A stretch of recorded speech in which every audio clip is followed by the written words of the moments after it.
Wait, organic reaction mechanism কি একদম মাথায় থাকছে না?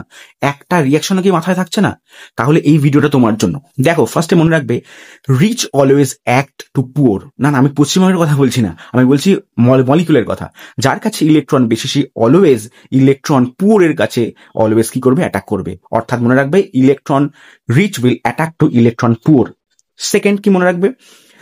Carbocation stability will always decide the product. অর্থাৎ যে কার্বোক্যাটায়ন যত বেশি স্টেবল, তার প্রোডাক্ট ফরমেশনের প্রবাবিলিটি তত বেশি হবে। বুঝতে পেরেছো? আর থার্ড যেটা মনে রাখবে, লিভিং গ্রুপ যত ভালো, রিয়াকশন তত ফাস্টার। লিভিং গ্রুপ যত ভালো হবে, রিয়াকশনটা তত দ্রুত বা তত তাড়াতাড়ি হবে। এই তিনটে ট্রিক মনে রাখলে প্রায় 50 থেকে 60 খানা রিয়াকশন কিন্তু তোমার জল হয়ে যাবে। আর এরকম টাইপের আরো ভিডিও চাইলে অবশ্যই নিচে মেকানিজম কমেন্ট করো।